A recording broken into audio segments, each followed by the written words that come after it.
ತುಂಬಾ ತುಂಟತನ ಮಾಡಿದೀನಿ. ಅದನ್ನ ಸಹಿಸ್ಕೊಂಡು ಈ ಪೆದ್ದುಂಗೆ ಪಾಠ ಹೇಳ್ಕೊಂಡು ಇಲ್ಲಿ ತನಕ ಕರ್ಕೊಂಡ್ ಬಂದಿರೋದಕ್ಕೆ ಮ್ಯಾಮ್ ಹತ್ರ ತುಂಬಾ ಬೋಯಿಸ್ಕೊಂಡು ಹೊಡ್ಸ್ಕೊಂಡಿದ್ದಾರೆ ಅಂತಂದ್ರೆ ಅದು ನಾನು ಮತ್ತೆ ನಾಗರಾಜ್ ಮಾತ್ರ ಆಗಿರ್ತೀವಿ. ನಮ್ ಕಡೆಯಿಂದ ಸಂಸ್ಬಿಡಿ ಮ್ಯಾಮ್. ಯಾರು ಅಂತಂದ್ರೆ ನಮ್ಮ ಪವನ್ ಸರ್ ಅವರು. ಸಿಕ್ಕಾಪಟ್ಟೆ ತೊಂದರೆ ಕೊಟ್ಟಿದ್ವಿ, ಮತ್ತೆ ಬೇಜಾರ್ ಮಾಡಿದ್ವಿ. ಅವತ್ತು ಕೂಡ ಸಾರಿ ಕೇಳಿದ್ದೆ.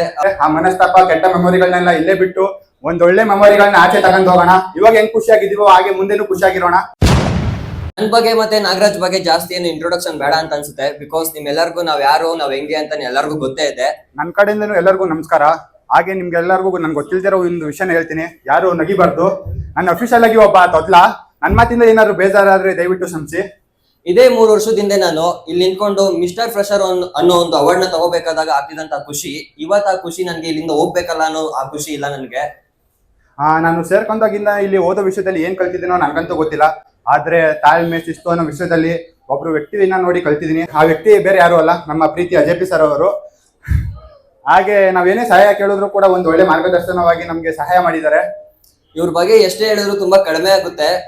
ಇವತ್ತು ಸೋಷಿಯಲ್ ಮೀಡಿಯಾದಲ್ಲಿ ನನ್ನ ಆಗಿರ್ಬೋದು ಅಥವಾ ನಾಗರಾಜ್ ನ ಒಂದಷ್ಟು ಜನ ಸ್ಟೂಡೆಂಟ್ಸ್ ನೋಡಿ ಕಂಡಿಡಿತಾರೆ ಅಂತ ಅಂದ್ರೆ ಅದಕ್ಕೆ ಪ್ರಮುಖ ಪಾತ್ರ ನಮ್ಮ ಜೆಪಿ ಸರ್ ವಹಿಸ್ತಾರೆ.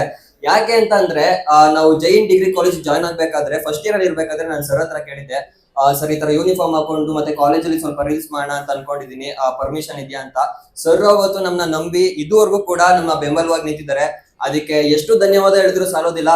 ಸರ್ ನಿಮ್ಗೆ ನಾವು ಯಾವಾಗ್ಲೂ ಚಿರಋಣಿಯಾಗಿರ್ತೀವಿ ಸರ್. ಇವಾಗ ನಾವು ಮಾತಾಡ್ತಿರೋದು ನಮ್ಮ ಪ್ರೀತಿಯ ನಿರ್ಮಲಾ ಮ್ಯಾಮ್ ಅವ್ರ ಬಗ್ಗೆ. ಮಾತಾಡಕ್ಕೆ ಏನು ವಿಷಯ ಇಲ್ಲ. ವಿಷಯ ಇಲ್ಲ ಅಂತಂದ್ರೆ ಹೋಗಿ ಕುತ್ಕೊಂಡ್ಬಿಡ್ತಾರೆ ಹೇಳು. ಮ್ಯಾಮ್ ಸುಮ್ಮನೆ ತಮಾಷೆಗೆ ಹೇಳಿದ್ದು, ಸೀರಿಯಸ್ ಆಗಿ ಆಮೇಲೆ ಬೈಯಕ್ ಹೋಗ್ಬೇಡಿ. ಮ್ಯಾಮ್ ಬಗ್ಗೆ ಮಾತಾಡಕ್ ಹೋಗ್ಬೇಕು ಅಂತಂದ್ರೆ ಮ್ಯಾಮ್ ಅವ್ರ ಫ್ಯೂಚರ್ ಬಗ್ಗೆ ಏನ್ ಥಿಂಕ್ ಮಾಡಿದಾರೋ ನನ್ಗಂತೂ ಗೊತ್ತಿಲ್ಲ. ಬಟ್ ನಮ್ ಫ್ಯೂಚರ್ ಬಗ್ಗೆ ತುಂಬಾನೇ ಥಿಂಕ್ ಮಾಡಿದ್ದಾರೆ. ನಮ್ ಫ್ಯೂಚರ್ ಬಗ್ಗೆ ಅಂತಂದ್ರೆ ನಮ್ ಇಬ್ರು ಫ್ಯೂಚರ್ ಬಗ್ಗೆ ಮಾತ್ರ ಅಲ್ಲ, ನಮ್ಮೆಲ್ಲರ ಫ್ಯೂಚರ್ ಬಗ್ಗೆ. ವಿಷಯ ಗೊತ್ತಾ, ಇವಾಗ್ಲೂ ಕೂಡ ನೀನ್ ಹೇಳಿಲ್ಲ ಅಂತಂದ್ರೆ ಹಂಗೆ ಅನ್ಕೊಂಡಿರ್ತಾರೆ. ಅಲ್ಲಿ ತುಂಬಾ ಜನ ತಪ್ಪು ತಿಳ್ಕೊಂಡಿರ್ತಾರೆ, ಮ್ಯಾಮ್ ಯಶವಂತ್ ಕೆ ನಾಗರಾಜ್ಗೆ ತುಂಬಾ ಫೇವರ್ ಮಾಡ್ತಾರೆ ಅಂತ. ನಿಜವಾಗ್ಲೂ ಅದು ಸುಳ್ಳು. ಈ ಕಾಲೇಜಲ್ಲಿ ಇದುವರೆಗೂ ಎಷ್ಟು ಜನ ವಿದ್ಯಾರ್ಥಿಗಳು ಓದಿದಾರೋ, ಇನ್ ಮುಂದೆ ಎಷ್ಟು ಜನ ವಿದ್ಯಾರ್ಥಿಗಳು ಓದ್ತಾರೋ ಅದ್ರಲ್ಲಿ ಯಾರಾದ್ರೂ ಮ್ಯಾಮ್ ಹತ್ರ ತುಂಬಾ ಬೋಯಿಸ್ಕೊಂಡು ಹೊಡ್ಸ್ಕೊಂಡಿದ್ದಾರೆ ಅಂತಂದ್ರೆ ಅದು ನಾನು ಮತ್ತೆ ನಾಗರಾಜ್ ಮಾತ್ರ ಆಗಿರ್ತೀವಿ. ಹಾಗೆ ಮ್ಯಾಮ್ಗೆ ಇಷ್ಟ ಆಗ್ತಿರೋ ವಿಷಯಗಳಲ್ಲಿ ನಾವು ತಲೆ ಹಾಕಿ ತುಂಬಾನೇ ಬೇಜಾರ್ ಮಾಡಿದೀವಿ. ನಿಮ್ ಬೇಜಾರು ನಿಮ್ ಮನಸ್ಸಲ್ಲಿ ಇನ್ನೂ ಇದ್ರೆ ನಮ್ ಕಡೆಯಿಂದ ಸಂಸ್ಬಿಡಿ ಮ್ಯಾಮ್. ಹಾಗೆ ನಾವು ಇಲ್ಲಿ ಡಿಗ್ರಿ ಓದ್ತಾ ಇದ್ದೀವಿ, ಡಿಗ್ರಿ ಪದವಿಯನ್ನ ಪಡ್ಕೊಂತಿದೀವಿ ಅಂತಂದ್ರೆ ಕಾರಣ ಭಾಗ್ಯಮ್ಮ ಅವರು ಮತ್ತೆ ನಮ್ಮ ನಿರ್ಮಲಾ ಮ್ಯಾಮ್ ಅವರು. ಅದಕ್ಕೆ ಧನ್ಯವಾದಗಳು ಮ್ಯಾಮ್. ಹಾಗೆ ಇವಾಗ ನಾನು ಮಾತಾಡ್ತಿರುವಂತ ಈ ವ್ಯಕ್ತಿ ಬಗ್ಗೆ ಫಸ್ಟ್ ಇಯರ್ ಅವ್ರಿಗೆ ಮತ್ತೆ ಸೆಕೆಂಡ್ ಇಯರ್ ಅವ್ರಿಗೆ ಅಷ್ಟು ಗೊತ್ತಿರೋದಿಲ್ಲ. ಆದ್ರೆ ಫೈನಲ್ ಇಯರ್ ಅವ್ರಿಗೆ ಮತ್ತೆ ಲಾಸ್ಟ್ ಇಯರ್ ಯಾರ್ಯಾರು ಹೋಗಿದ್ರು ಅವ್ರಿಗೆ ಇವ್ರನ್ನ ಮರೆಯೋದಕ್ಕೆ ಸಾಧ್ಯನೇ ಇಲ್ಲ. ಅವ್ರು ಯಾರು ಅಂತ ಅಂದ್ರೆ ನಮ್ಮ ಮೊದಲನೆಯ ಡಿಗ್ರಿ ಪ್ರಾಂಶುಪಾಲರು ನಮ್ಮ ದೀಕ್ಷಿತ್ ಸರ್. ಸರ್ ಬಗ್ಗೆ ಸರ್ ಇದ್ದಾಗ ನಾವು ಏನ್ ಖುಷಿ ಪಟ್ಟಿದೀವೋ, ಎಷ್ಟು ಎಂಜಾಯ್ ಮಾಡಿದ್ದೇವೋ.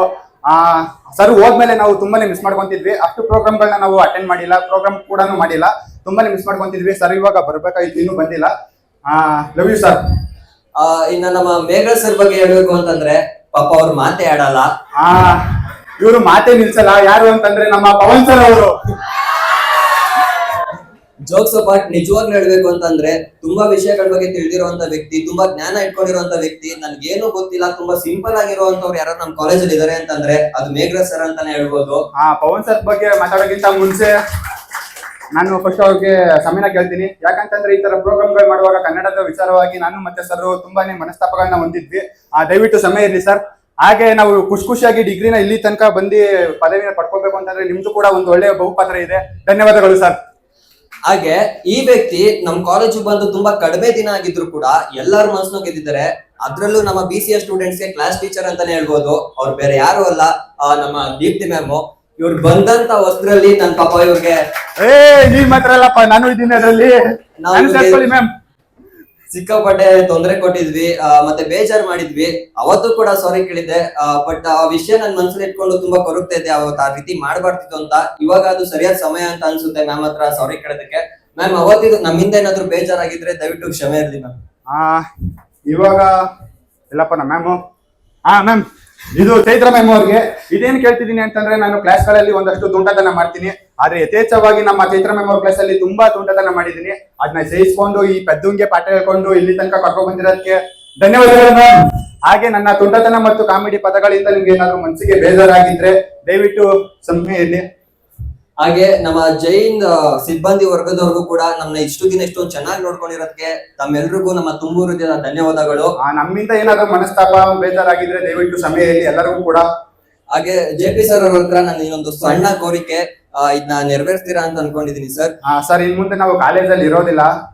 ಮುಂದೆ ಯಾರು ವಿದ್ಯಾರ್ಥಿ ಬಂದು ನಿಮ್ಗೆ ಕನ್ನಡದ ಪರವಾಗಿ ಧ್ವನಿ ಎತ್ತಿಲ್ಲ ಅಂದ್ರೂ ಕೂಡ ದಯವಿಟ್ಟು ನೀವೇ ಖುದ್ದಾಗಿ ನಿಂತು ಕನ್ನಡಕ್ಕೆ ಒಂದು ಒಳ್ಳೆ ಪ್ರಾಮುಖ್ಯತೆ ಕೊಟ್ಟು, ಮೊದಲನೇ ಪ್ರಾಮುಖ್ಯತೆ ಕೊಟ್ಟು ಕನ್ನಡದ ಹಾಡುಗಳನ್ನು ಹೆಚ್ಚಾಗಿ ಬಳಸ್ತೀರಾ ಅಂತ ನಾವು ಭಾವಿಸ್ತೀವಿ ಸರ್. ಹಾಗೆ ಇನ್ನಿತರ ಪ್ರೋಗ್ರಾಮ್ಗಳನ್ನ ಎಷ್ಟು ಅದ್ದೂರಿಯಿಂದ ಆಚರಿಸ್ತಿರೋ ಅದೇ ರೀತಿ ಕನ್ನಡ ರಾಜ್ಯೋತ್ಸವವನ್ನು ಕೂಡ ಅದೇ ರೀತಿ ಆಚರಿಸಬೇಕು ಅನ್ನೋದು ಒಂದಷ್ಟೇ ನಮ್ಮ ಸಣ್ಣ ಕೋರಿಕೆ. ನಮ್ಮ ಮಾತಲ್ಲಿ ಅಥವಾ ನಾವು ಕೇಳಿದ್ರಲ್ಲಿ ಏನಾದ್ರು ತಪ್ಪಿದ್ರೆ ದಯವಿಟ್ಟು ಕ್ಷಮೆ ಸರ್. ಹಾಗೆ ನಾವು ಯಾವುದೇ ಭಾಷೆಗಳ ವಿರೋಧಿಗಳಲ್ಲ, ಕನ್ನಡ ಪ್ರೇಮಿಗಳಷ್ಟೇ. ಹಾಗೆ ಇವಾಗ ನನ್ನ ಮಾತು ನನ್ನ ಸ್ನೇಹಿತರ ನಡುವೆ ನಮ್ಗೂ ಅವ್ರಿಗೂ ತುಂಬಾ ಮನಸ್ತಾಪಗಳಾಗಿದೆ. ಆ ಮನಸ್ತಾಪ, ಕೆಟ್ಟ ಮೆಮೊರಿಗಳನ್ನೆಲ್ಲ ಇಲ್ಲೇ ಬಿಟ್ಟು ಒಂದೊಳ್ಳೆ ಮೆಮೊರಿಗಳನ್ನ ಆಚೆ ತಗೊಂಡು ಹೋಗೋಣ. ಇವಾಗ ಹೆಂಗ್ ಖುಷಿಯಾಗಿದ್ದೀವೋ ಹಾಗೆ ಮುಂದೆನೂ ಖುಷಿಯಾಗಿರೋಣ. ಹಾಗೆ ನಾನು ಒಂದು ದೊಡ್ಡ ಕನಸನ್ನ ಕಟ್ಟಿದ್ದೀನಿ, ಒಬ್ಬ ಸಾಧಕನಾಗ್ಬೇಕು ಅಂತ. ಏನ್ ಸಾಧನೆ ಮಾಡ್ತೀನೋ ನನ್ಗಂತೂ ಗೊತ್ತಿಲ್ಲ, ಬಟ್ ಸಾಧನೆ ಮಾಡೋ ಭರವಸೆ ನನ್ನಲ್ಲಿದೆ. ಆ ಸಾಧನೆ ಎಲ್ಲರಿಗೂ ಪ್ರೇರಣೆ ಆಗ್ಬೇಕು, ಆ ತರ ಸಾಧನೆ ಮಾಡ್ತೀನಿ. ಹಾಗೆ ನೀವು ಕೂಡ ಒಂದೊಳ್ಳೆ ಸಾಧಕರಾಗ್ಬೇಕು. ಆ ಒಂದು ಗುರಿನ ಕಟ್ಟಿ ಗುರಿನ ಕಟ್ಟಿ ಕಷ್ಟಪಟ್ಟು ಆ ಗುರಿನ ಸಾಧಿಸೋ ಕಡೆ ಹೋಗಿ. ಎಲ್ಲರಿಗೂ ಶುಭ ಹಾರೈಕೆ. ಉಗೆ ಮಾದಪ್ಪ. ನಾನ್ ಹೇಳೋದಿಷ್ಟೇ, ನಾವು ಕಾಲೇಜಿನ ಬಿಟ್ಟು ಹೋಗ್ಬೇಕಾದ್ರೆ ಬ್ಯಾಕ್ಲಾಗ್ಸ್ ಇದ್ರೂ ಪರವಾಗಿಲ್ಲ, ಬ್ಯಾಡ್ ಮೆಮೊರೀಸ್ ಇಟ್ಕೊಂಡು ಆಚೆಗೆ ಹೋಗ್ಬಾರ್ದು. ಸೊ ಅದರಿಂದ ಎಲ್ಲೋ ಇದ್ದವ್ರು ನಾವು ಇಲ್ಲಿ ಬಂದು ಒಂದಾಗಿದ್ದೀವಿ. ಇನ್ ಮುಂದೆ ಎಲ್ಲೇ ಸಿಕ್ಕಿದ್ರು ಕೂಡ ಇಲ್ಲೆಷ್ಟು ಖುಷಿಯಾಗಿ ಪ್ರೀತಿಯಿಂದ ಮಾತಾಡ್ತಿದ್ವೋ ಅದೇ ರೀತಿ ಇರೋಣ. ಹಾಗೆ ಮುಂದೆ ಒಂದಿನ ನಮ್ ಟೀಚರ್ಸ್ ನಮ್ಮನ್ನ ಹೆಮ್ಮೆಯಿಂದ ಹೇಳ್ಕೋಬೇಕು, ಇವ್ನ್ಗೆ ನಾನು ಪಾಠ ಮಾಡಿದ್ದೆ, ಇವ್ ನನ್ನ ಸ್ಟೂಡೆಂಟ್ ಆಗಿದ್ದ ಅಂತ. ಆ ರೀತಿ ಏನಾದ್ರು ಒಂದು ಸಾಧನೆ ಮಾಡೋಣ ಅಂತ ಗುರಿ ಇಟ್ಕೊಂಡಿದ್ದೀನಿ. ಅದಕ್ಕೆ ವರ್ಕ್ ಕೂಡ ಮಾಡ್ತಿದ್ದೀನಿ. ನೀವು ಕೂಡ ಮುಂದೆ ಒಂದಿನ ಇಲ್ಲಿ ಚೀಫ್ ಗೆಸ್ಟ್ ಆಗಿ ಬಂದು ಕೂತ್ಕೋಬೇಕು. ಆ ರೀತಿ ಏನಾದ್ರು ಒಂದು ಸಾಧನೆ ಮಾಡಿ ತಮ್ಮೆಲ್ಲರ ಭವಿಷ್ಯಕ್ಕೆ ಒಳ್ಳೇದಾಗ್ಲಿ.